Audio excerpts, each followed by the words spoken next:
Bueno, Fran, me gustaría saber en qué estás actualmente enfocando tus desvelos. Bueno,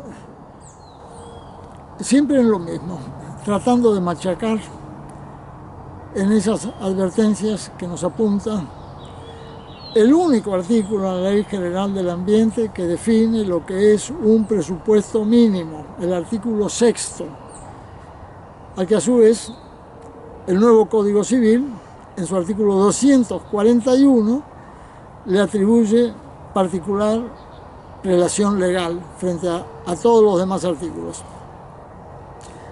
Y ese artículo 6 tiene dos párrafos breves. El segundo tiene 4 enunciados. El primero de ellos, mirar por la dinámica de los sistemas ecológicos. El segundo, mirar por su capacidad de carga y transferencias de energías. Y recién en el tercer lugar, los temas generales del ambiente, así expresamente lo señala. Y en cuarto lugar, la siempre declamada sustentabilidad de los dichosos recursos naturales. Como somos mentirosos, nunca jamás miramos por el primero y por el segundo de estos enunciados. Nunca miramos por Madre Natura. Siempre nos vamos directos a aquellos temas en donde está la carreta ambiental, llena de buenas personas, llena de piojos, llena de asaltantes, y siempre ponemos al buey atado atrás de la carreta. Bueno, lo que vengo tratando en estos últimos 18 años es reiterar el valor de ese artículo 6, el orden de esos enunciados, puesto que es inútil pretender alterar ese orden. Si no conocemos cómo funciona Madre Natura, de nada sirve imaginar los temas de la carreta ambiental. Y el otro tema que siempre resalto es el valor que el glosario de la Ley Provincial General del Ambiente, la 11.723, le acredita a la voz ecosistema, un área que está alimentada de energía solar y que en las hidroesferas la salida de esas energías se traduce en los sedimentos. Bueno, sin embargo, la mecánica de fluidos, que es la que siempre, aquí en Holanda, en la China, en Alemania, en todos lados, es la que pone sus miradas para estudiar la dinámica de los cuerpos de agua de llanura en particular, y tanto la China como Holanda y Alemania tienen extensísimas llanuras. Sin embargo, nunca han incluido la energía solar entre las variables de sus famosas modelaciones matemáticas. Así que imaginar que una ciencia pueda estar cargando errores paradigmáticos de más de 300 años ya nos permite imaginar las cargas que tiene que sobrellevar Madre Natura por parte de estos científicos que presumen tener todo tan organizado que a los distintos ecosistemas los enlazan no con observaciones particulares, sino con modelos matemáticos. Con inferencias matemáticas ellos resuelven todas las particiones que la misma ciencia viene fundando desde hace 500 años. La palabra ciencia significa eso, viene de la raíz skei, raíz indoeuropea que significa cortar, separar, escindir. De hecho, to sint en inglés es cortar, y de ahí viene la palabra science, ciencia. O sea, ya ellos mismos en su propio nombre acreditan que cortan, que separan, que escinden. Y después con el sello de la voz ecosistémico, que la usan para condimentar todo tipo de ensaladas, con las pretensiones holísticas que carga la voz ecosistémico, resuelven esos enlaces, pero nunca jamás con observaciones concretas. Y de hecho, a esas millones de particiones que nos ha regalado la ciencia, le cabe desarrollar observación puntual a cada uno de los enlaces. O sea, no basta con enlazar 2 ecosistemas. Así por caso, para una tributación estuarial, la salida del río Matanzas al río de la Plata, al estuario del Plata, reclama por lo menos la intermediación de 7 ecosistemas diferentes. Y hay que buscar los enlaces entre cada uno de esos 7 ecosistemas. Ese fue el primer trabajo que presenté en octubre del 2010 al primer Congreso Internacional de Ingeniería, celebrado en la Argentina. Allí vinieron 26 ingenieros de 26 países, ingenieros hidráulicos de 26 países. Y el propio ingeniero Juan Carlos Jiménez, que había sido presidente del Colegio Argentino de Ingenieros, y era el que presidía el comité de los trabajos a seleccionar para ese congreso, me felicitó siempre, desde los abstracts que yo había presentado, 5 trabajos, me pide si por favor los podía resumir en 2, porque eran muchas las presentaciones que hacía. Entonces que los resumiera en 2. Y así fue que en el mes de agosto, cuando había llegado la hora de presentar los trabajos definitivos, presento esos 2 trabajos. Me vuelve a felicitar, pero me pide si podía bajar un poco los decibeles, porque él ya advertía que esos trabajos iban a ser un escándalo para esos ingenieros de 26 países, porque la mirada era tan distinta a la que surgía de mecánica de fluidos. Esta era mirada por termodinámica de sistemas naturales abiertos y enlazados, que es lo que le da sentido a la voz ecológica. El enlace es lo que funda el concepto de ecología.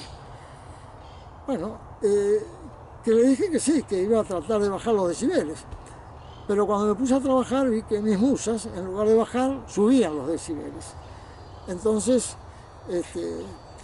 le mando un mail diciéndole que me retiraba del Congreso, agradeciéndole todos los aprecios, que no todos publicados, en la página del Estuario del Plata, /inclinada.com.ar convec2.html. Ahí están los aprecios del ingeniero Juan Carlos Jiménez. Y bueno, ahí se cortó la relación. Eso fue la primera semana del mes de agosto. Y la primera semana de octubre, el Congreso era 17, 18 y 19 de octubre del 2010, la primera semana de octubre me escribe la secretaria del ingeniero Jiménez diciéndome que le envíe esos 2 trabajos así como estaban. Bueno, envío los trabajos, me dan los diplomas firmados por Conrado Bauer, los grandes popes de la hidráulica, pero no los publican. Fueron los únicos trabajos que no se publicaron. Se ve que esa advertencia que ya había expresado Juan Carlos Jiménez, el presidente del Colegio Argentino de Ingenieros, seguía bien viva y se da cuenta que instalar cambios de paradigma sin que mediaran algunos encuentros previos era una propuesta que él no se animaba a hacer. Así que desde entonces han pasado 12 años. Eso, por supuesto, todos esos trabajos están publicados. Yo inmediatamente los publiqué en la página del Estuario del Plata sin pedir permiso a nadie, ¿no? Obvio. Y desde entonces vengo trabajando. Empecé a trabajar en estos temas con miradas de termodinámica en febrero del 2004. O sea que ya llevo 18 años trabajando esa mirada. Bueno, no sé qué más me querrías preguntar, Pablo. Me gustaría saber, vos tenés... Sí, yo tengo una pregunta. Fran, vos siempre decís que tus musas son las que inspiran y te empujan a trabajar en esto. Claro. Que estás intentando demostrar que la ciencia particiona y que no ven los enlaces. Yo quisiera saber, en todo este proceso de tu trabajo, ¿qué enlace fueron tejiendo tus musas, una a una? Bueno, la primera de mis musas fue la abuela paterna de la madre de mis hijos.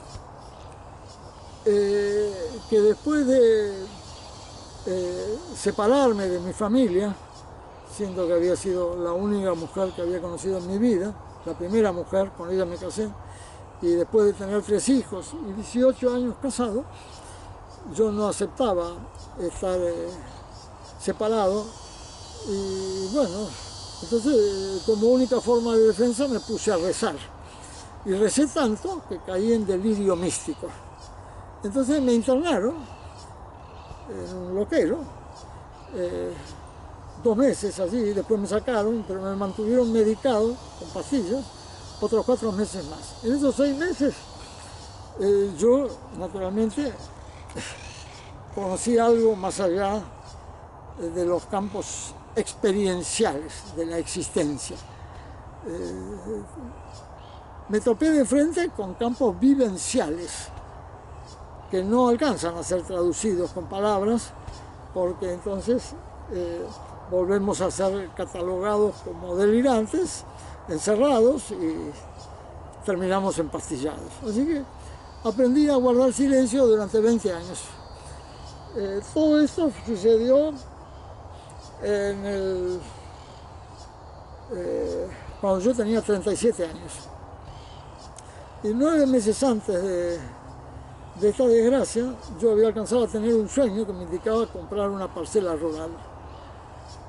Y bueno, era tan particular el sueño, y justamente un 6 de enero, el día de los Reyes Magos, yo mismo, ese mismo día me levanto, voy en mi inmobiliaria, me muestran este lugar, hago una contraoferta y a los 15 días lo compro, sin consultar a nadie, ni siquiera consulté a mi esposa, a nadie.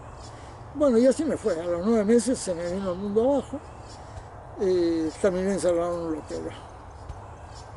Bueno, este lugar ya de por sí, ya creo haberlo contado más de una vez, tiene sus duendes, es un lugar muy antiguo, habitado por una misma familia desde 1685 hasta 1936, 235 años, lo cual permite, si no acreditar, dar a sospechar de que aquí sobran los duendes y que todos tienen nombre y apellido familiar, bien conocidos.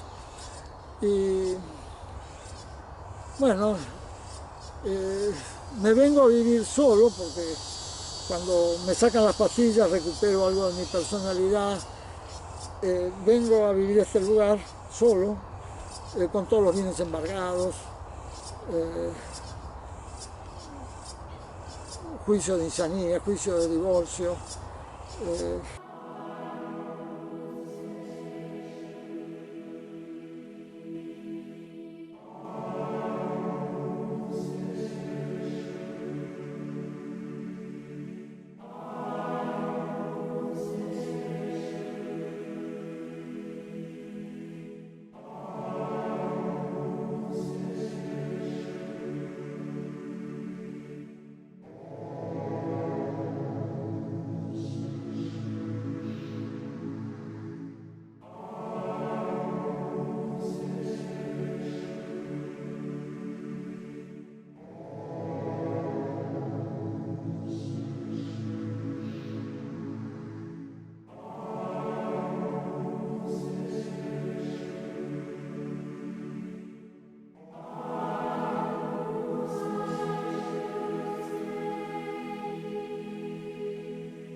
Bueno, una soledad completa. Solo tenía la ayuda de un hermano muy querido que me daba $120 mensuales, y con eso, con papa y cebolla, alcancé a sobrevivir. Así fue que pasé 4 años y medio. Y en esos 4 años y medio estuve siempre acompañado con la abuela paterna de mi primera mujer. Una mujer de origen italiano del lago di Como, de una población que se llama Seremido, unos 20 kilómetros del sur-sudeste del lago di Como, que había sufrido una desgracia muy particular en el siglo X. La mitad del pueblo encierra a la otra mitad adentro de la iglesia y le prenden fuego. se ve que el karma que quedó instalado en los que sobrevivieron, de alguna forma pesaba en la vida de la abuela de mi primera mujer. Y de hecho a ella le toca nacer y quedar prácticamente huérfana de padre y madre. Es criada por un par de hermanas, no me acuerdo si de Jujuy o de La Rioja o Catamarca. Después se casa con un hombre de carácter de un pueblo aboriginario de San Luis y tiene 12 hijos. Muy sufrida realmente la vida de esa abuela, muy sufrida. Así que cuando llegó al cielo, sin duda encontró que tenía capital de gracias amasado para comunicarle a un esposo de una nieta lo que quisiera. Así que los primeros procesos en esos campos vivenciales fueron todos asistidos por esa abuela, durante 4 años y medio. Ella me enseñó a ser pobre, a trabajar desde bien temprano, nunca menos de 14 horas diarias. O sea, ella, poner los pies en este mundo de rigores y austeridades, todo se lo debo a ella, todo. Ella fue la que me educó para esos esfuerzos. Pero al cabo de 4 años y medio, yo seguía solo, incluso los vecinos de acá enfrente, de un pequeño barrio, decían que aquí había un sacerdote que estaba haciendo un retiro espiritual, porque acá no entraba mujer, no entraba nada, yo estaba solo haciendo lo que podía con mis manos. Nunca tuve un albañil, ni un techista, ni un azulejista, ni un cementista, nada.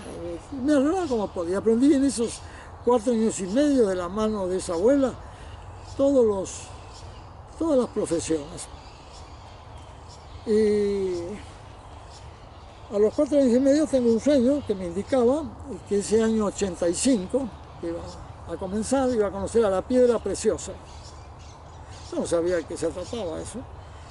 Pero bueno, ahí aparece el 1 de enero, sentada en la casa de un amigo muy querido, esa piedra preciosa. Era una mujer muy sufrida, que acababa de volver de un exilio de 8 años, que acababa de perder a su hija mayor, que también había estado exiliada, que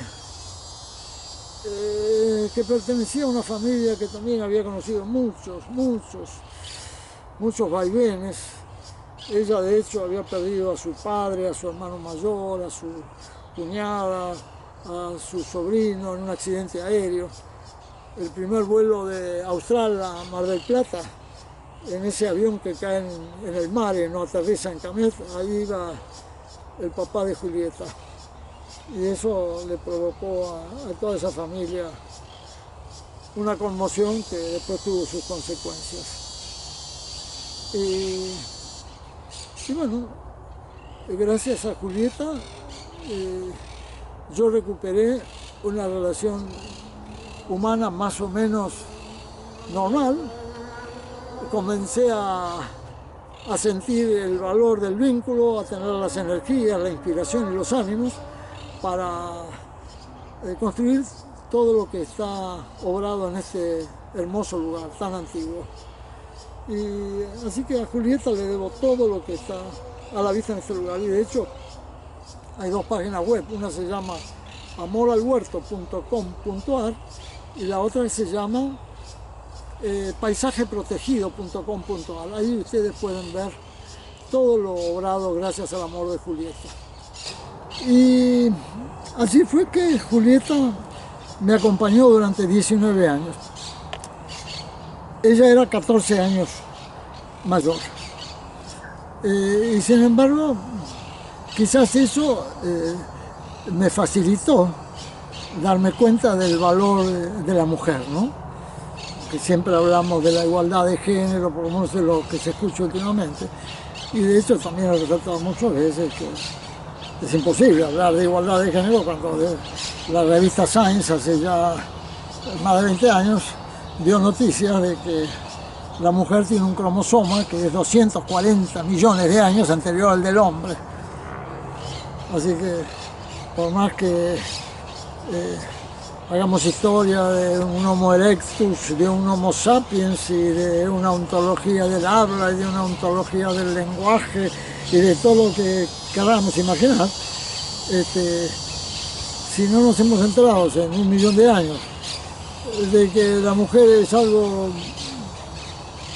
opuesto y complementario al hombre, pero infinitamente superior al hombre, bueno, si la mujer ha querido que el hombre se imagine el macho creador y qué sé yo, bueno, aceptemos de que la mujer nos ha regalado esa presunción, ¿no? Pero si algún día nos enteramos de lo que vale una mujer, sepamos valorar lo que es una mujer, aunque haya partido. Y de hecho, Julieta cuando parte me dice eso, ¿no? Que aproveche y que me busque una más joven. Bueno, partió Julieta de mi vida y a los 6 meses aparece aquí una chica paraguaya muy sufrida. Acababa de perder a su madre. La madre había fallecido a los 48 años, madre de 9 hijos, de una pobreza descomunal. Nunca había conocido las letras, ni el agua potable, ni la luz eléctrica, ni siquiera había conocido a sus padres, porque le habían entregado un matrimonio mayor que no podía tener hijos. Y bueno, a los 3 días de conocer a esa criatura que se pasaba el día llorando, la mamá que acababa de fallecer se mete en mi cuerpo como quien se pone un guante en la mano. Yo no sé si ustedes recuerdan la película Hay una chica en mi cuerpo con Steve Martin, u otra un poco menos graciosa, Ghost, la sombra del amor.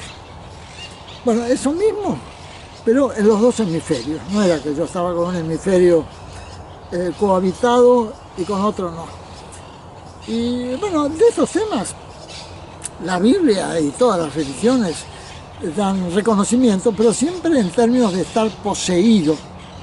Yo nunca me sentí poseído, nunca. Siempre me sentí cohabitado. Claro, si uno se siente poseído, no tiene más remedio que ir a buscar auxilio, a un psiquiatra, etc. Pero si uno se siente cohabitado y encima sabe quién lo cohabita, porque claro, distinto es si me hubiera sentido cohabitado por el Padre Eterno, por San Pedro, o por la Virgen, o por Mancupanco, Mandinga, o alguno de esos, claro. Pero no se trataban de arquetipos colectivos, sino de un arquetipo personal, con nombre y apellido que venía de un vínculo, de una persona concreta que yo tenía frente a mis ojos. Así que no me costó ningún problema, ya venía con la experiencia de la abuela de mi primera mujer, con la experiencia de la abuela paterna de mi segunda mujer, y ahora se trataba de la mamá de esa criatura que tenía enfrente, que era 39 años menor. O sea, algo que no me permitía una vinculación con ella, pero eso se ve que la mamá lo aprovechó para ser ella la que se vinculaba conmigo. Y desde el primer día, lo único que me pidió es que mirara el tema de las aguas, y que siempre lo hiciera considerando la energía del sol. Así que a Alflora Montiel Vivero, que hoy le está serruchando la tapa de la tumba a Isaac Newton, le debo todo lo que está publicado en la web. 90 millones de caracteres, 45.000 páginas, de las cuales 18.000 están en justicia. Hoy tengo el récord mundial de causas judiciales en temas de hidrología e hidrogeología en Supremas Cortes. 47 en Suprema Corte de Justicia de la Provincia de Buenos Aires y 18 en la Corte Suprema de Justicia de la Nación. Bueno, no sé si esto resulta fácil entender, apreciar, pero de hecho nunca hablé de estos temas en los primeros 20 años. O sea, cuando entro en la locura, eso fue en 1980, y hasta el año 2000 nunca le comenté a nadie de estos campos vivenciales, a nadie, ni por escrito ni en forma verbal. pero en el año 2000 me entero de que estaban en pie unos caseríos de mis ancestros en el País Vasco, y después de 40 años de ausencia en Europa, yo había estudiado siendo muy joven, artes gráficas en Alemania, y vuelvo al País Vasco y estoy 20 días. Y al volver de ese viaje al País Vasco, tan redoblada mi identidad, que desde entonces no he parado de hablar de estos temas, que tienen que ver con vivencias. Palabras que la cultura anglosajona y francesa han borrado de sus lexicografías, porque la palabra vivencia atenta contra todos los existencialismos sabidos y por haber. Entonces ellos lo traducen como expérience vécue, participio pasado de experiencia vivida, siendo que las vivencias tienen carácter flotante, permanente. Y los ingleses lo traducen como living experience. Y la experiencia es un transporte, pero experiencia habla de transporte, y experiencia es transporte al exterior.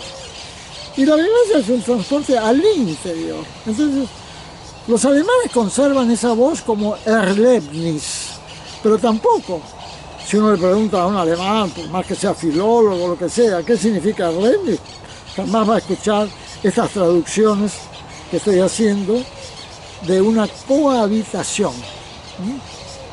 De hecho, el propio Nietzsche, cuando habla del origen de la tragedia, él se remonta a la época en que nace la tragedia en Atenas, en el siglo III, en donde eran autores los que describían los discursos de unos locos que andaban sueltos en las plazas públicas, cubiertos con una máscara y confesando sus campos vivenciales.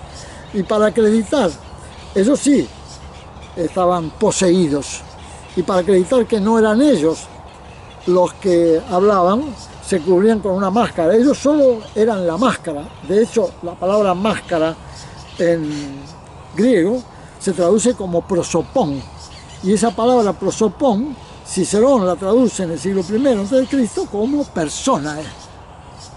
Nada que ver con el sentido que nosotros le damos a la palabra persona hoy día. Pero las voces primigenias todavía registran ese carácter de las voces originarias, de la persona como máscara. No el que está hablando, el que habla es el espíritu que nos cohabita, sino el que está cubriendo su rostro con una máscara para que no sea confundido. El que hablaba en verdad no era el que tenía registro de su aparato fonador, sino el que estaba cubierto con la máscara. Bueno, Nietzsche entonces no alcanza a penetrar lo que va de una posesión a una cohabitación, pero es el primero que traduce esos campos vivenciales fuera de los marcos religiosos y jurídicos que hasta entonces regían.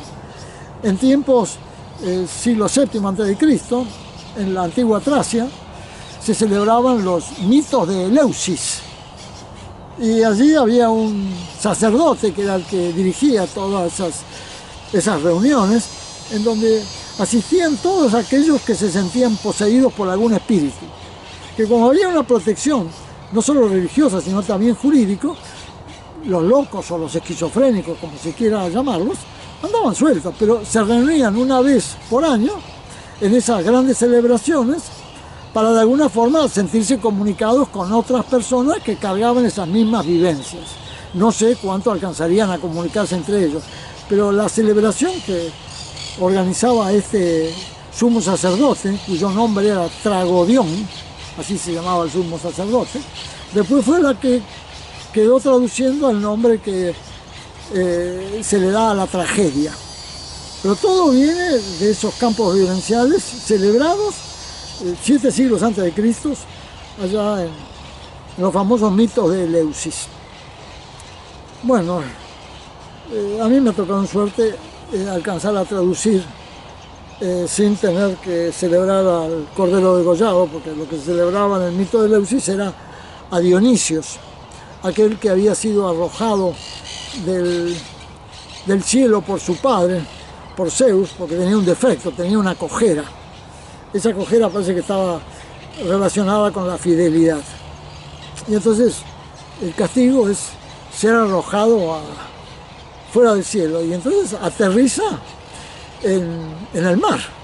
Y por supuesto la que lo rescata del fondo del mar es Tetis, la diosa de lo indecible, y Océanos, el padre de lo profundo.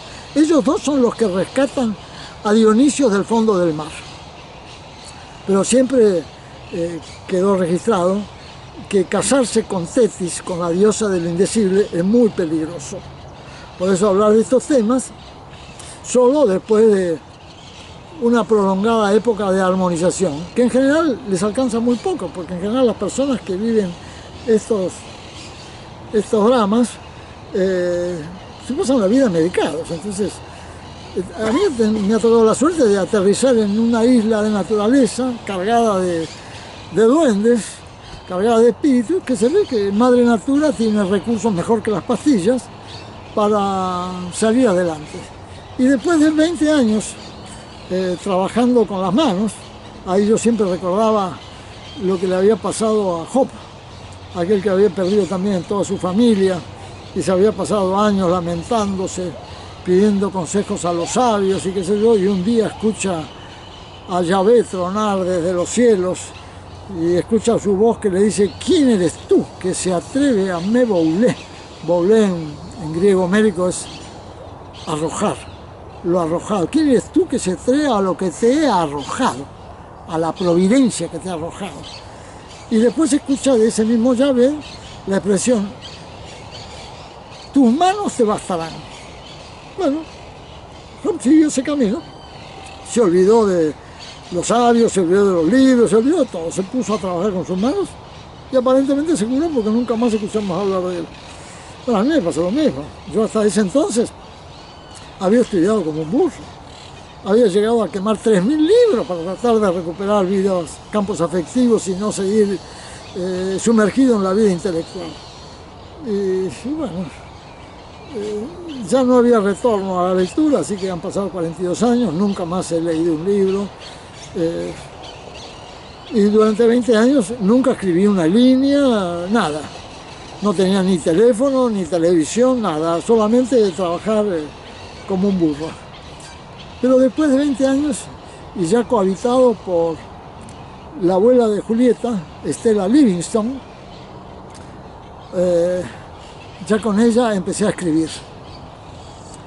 Y ya había empezado a trabajar en los temas del agua, pero no con la mirada desde termodinámica. Yo veía barbaridades en cursos de aguas cercanos, acá en el arroyo Pinazo, el arroyo Burgueño. Y ya en el año 96 había empezado a hacer presentaciones administrativas de estos temas. Así que en denuncias administrativas ya tengo cumplidos los 25 años. El 6 de noviembre de 1996 hago mi primera presentación al ministro Toledo, que era ministro de Infraestructura de la provincia de Buenos Aires.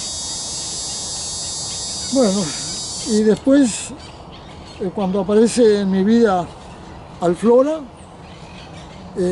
sin duda que ya conocía todo este itinerario, y ella tomó provecho de ese aprecio y de esa pluma que Estela manejaba muy bien.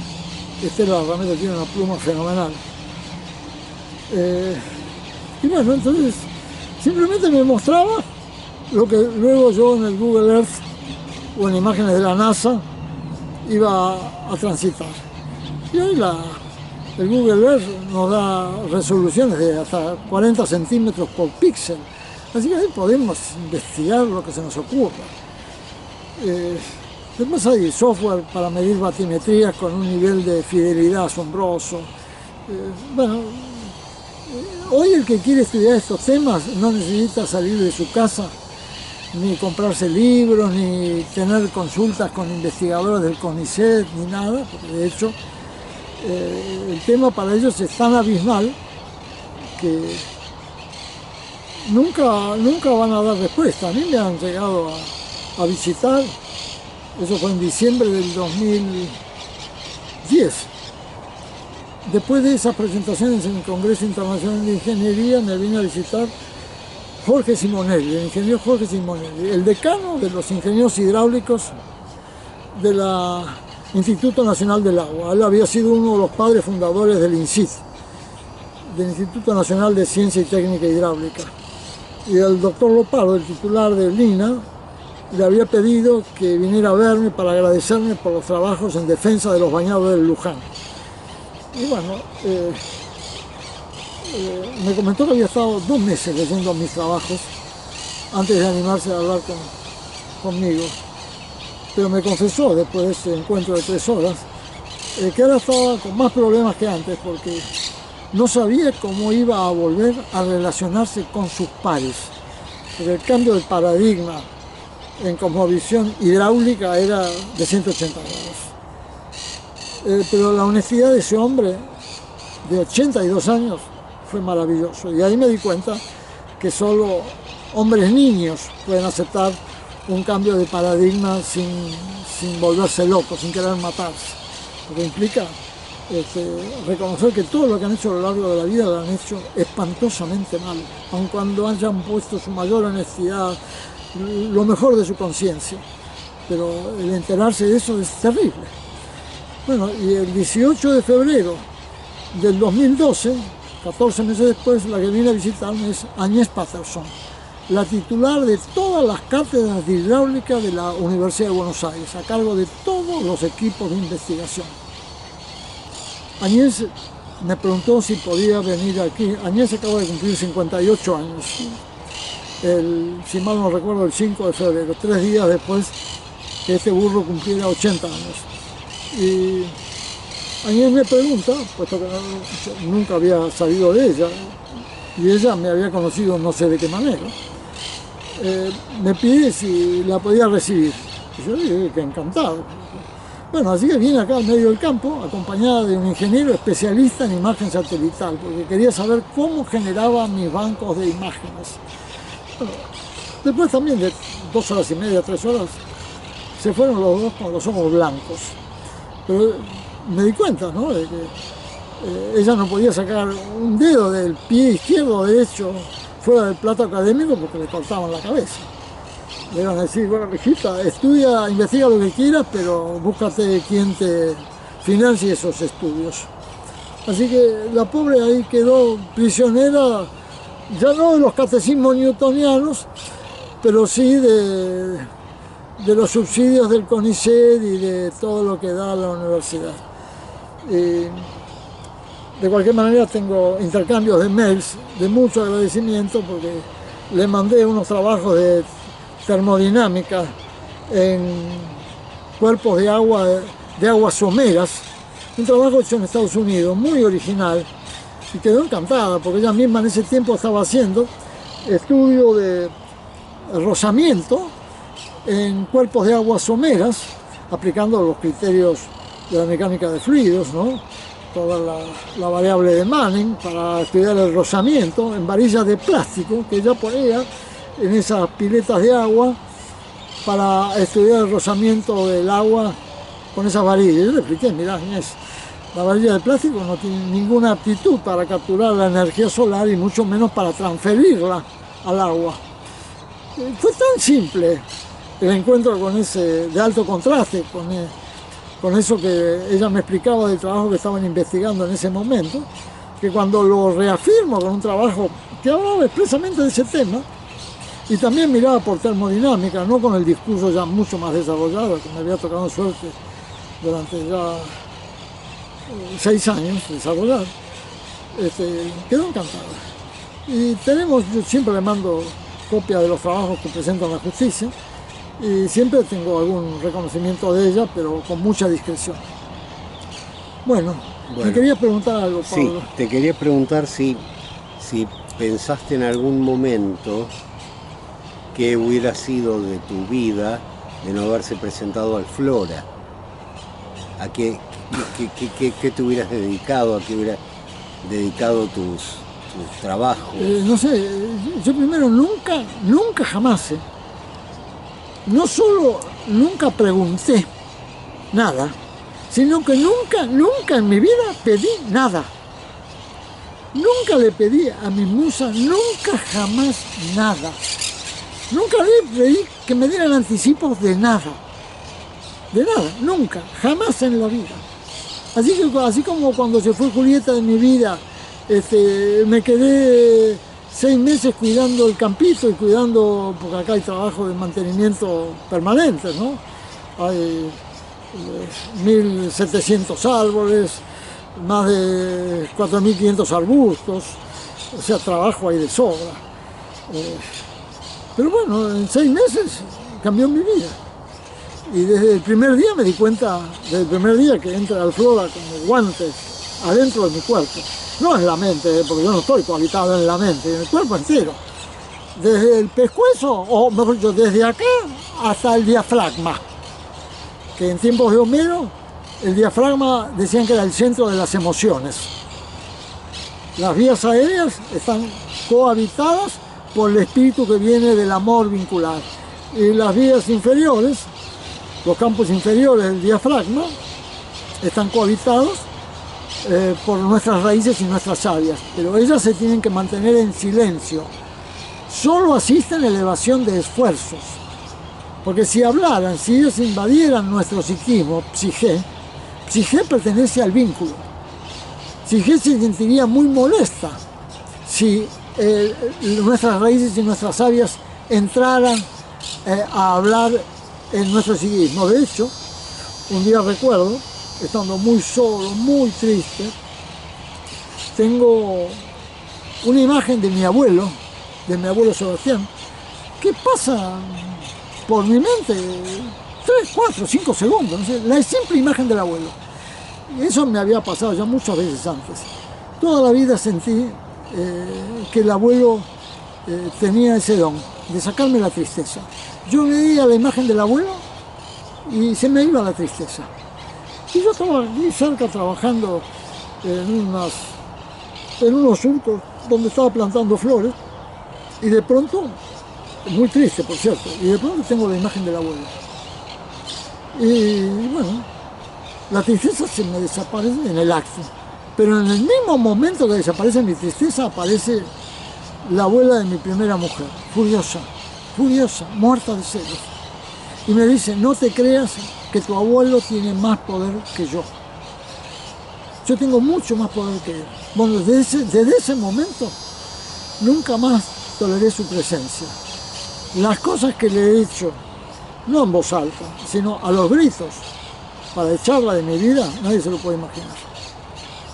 Pues yo no acepté que, a pesar de que era obligación del abuelo mantenerse callado, ¿cómo no iba a aceptar una mujer que en vida había sido extraordinaria, que había conocido padecimientos extraordinarios, que otra criatura tuviera la visión de un abuelo de 3, 4 segundos que le ayudara a salir de la tristeza y se presentara furiosa?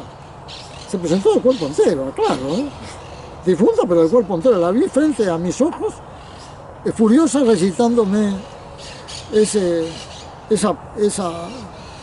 expresión que para mí fue una verdadera maldición, porque desde ese día nunca más la toleré, nunca más.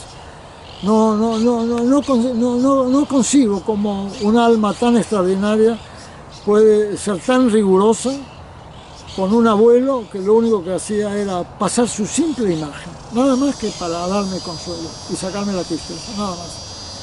Así que bueno, esas son vivencias que, por cierto, ayudan a comprender la delicadeza con que hay que cuidar, la fidelidad con que hay que cuidar de estos campos vivenciales.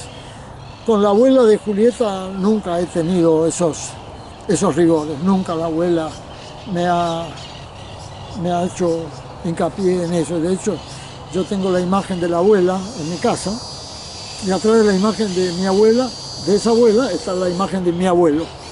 Porque lo siento los dos como ángeles de la guarda, cuando el abuelo no es un ángel, es un cimiento y unas sabias, raíz y savia. Y esas características que vos apreciaste, ¿Serían características de ellos en vida también? Bueno, los padecimientos de la abuela de Claudia fueron monumentales, porque ella, el hecho de no haber conocido a sus padres, casarse con un hombre muy humilde, vivir en un desierto, en un área desértica. Yo conocí la casa de piedra que ellos habían levantado, el matrimonio había levantado a 40 kilómetros de la capital de San Luis. Realmente un lugar de una pobreza increíble, increíble, desértico completamente. Así que el valor de esa vida, yo no tengo ninguna forma de imaginarlo, descomunal. Y supongo que habrá sufrido mucho, y por eso mismo el rigor con que me educó, porque la educación, el espíritu, el temple para aceptar el nivel de pobreza en esos 4 años y medio que vivía papa y cebolla, solo 4 años y medio que en este lugar, y aprender todos los oficios, esto todo se lo debo a eso. Así que no es poca cosa. Y creo que si me olvido de algo, no voy a dudar en parar estas expresiones para recordarlo. Julieta no, la abuela de Julieta venía de una familia extraordinaria. Un tío abuelo de ella había sido uno de los que colaboró en la redacción del Acta de la Independencia de los Estados Unidos. Ancestros de ella habían sido los que habían venido a Estados Unidos en el Mayflower. Así que la tradición de los ancestros de Julieta es sencillamente descomunal. La cultura que tiene, bien la luce en la pluma. De hecho, si ustedes ven la redacción que yo hice para presentar, bueno, yo hice, no, que hizo Estela, porque ella es la que mueve mi pluma. Cuando presento el pedido para participar como tercero en la causa B67491 del 2003, una pequeña causa de hidrología urbana en la Corte Suprema de Justicia de la Provincia de Buenos Aires, invitado por el director y el subdirector el secretario y subsecretario de la Oficina de Demandas Originarias de la Corte. Ellos vieron mis trabajos, vieron la denuncia que yo le había presentado al ministro Toledo, y que en un expediente que ya tenía 500 folios, y que 8 años después, 9 años después, no, 11 años después de la primera presentación, el ingeniero Coroli, el director de hidráulica, le manda una fotocopia del primer folio a la Corte. Y ahí entonces ellos ven los antecedentes y me invitan a que hablara con ellos. Fue un miércoles, hablamos 3 horas, un encanto esa reunión. Y el lunes siguiente ya tenían la presentación de esas 30 páginas. Bueno, si ustedes leen en la página de Hidrología en Suprema Corte los textos de esas 30 páginas, se van a dar cuenta la belleza de la pluma de Estela Livingston. Una maravilla, le debo todo. Y en el caso de Alflora no. Alflora no necesita tener pluma, porque hoy sigo acreditando que la pluma la maneja Estela, y que toda la mirada que cambia el paradigma mecánico por termodinámico, eso es lo que pertenece a Alflora Montiel Vivero. Y Alflora lo único que necesita es mostrarme imágenes de todas las aguas, cómo se asocian, cómo se disocian, y eso yo lo vuelvo a reencontrar cuando termina el sueño, siempre a las 5 menos cuarto de la mañana, todas las mañanas, nunca falta un solo día esa información. Así que imaginen la información que he recibido de Alflora en estos 18 años. Algo que nadie puede imaginar, pero si uno piensa en el doctor Jonas Salk, él confesaba que todos los días tenía sueños que le permitían dar trabajo a 200 investigadores. O sea, él reconoce que la vacuna, él no es invento de él, es invento de un espíritu que él no dice quién es, él no identifica el espíritu. pero él reconoce que eran los sueños los que le daban toda la información. Y a Newton le pasó lo mismo. Newton, cuando acababa de entrar a la Universidad de Cambridge, con 18 años, se desata la peste bubónica, sale de la universidad, su madre se había vuelto a casar, vivía con su nuevo marido y sus nuevos 2 hijos a más de 100 kilómetros de Cambridge, y él queda en las puertas de Cambridge cuidando de su abuela y de la huerta. Así que él se hizo hortelano y la única información que tenía, no tenía ni libros ni tutores, porque la facultad, la universidad tuvo cerrada 3 años, y en esa absoluta soledad él reconoce haber desarrollado su portentosa física matemática. A Newton nunca se le conoció una mujer, pero sin duda tenía una musa. Y trabajó desde los 18 años con esa fuente de inspiración hasta los 53, en que deja la física para dedicarse a dirigir la Real Casa de la Moneda. Y termina perdiendo toda su fortuna a los 80 años dedicado a la timba en la Bolsa de Londres.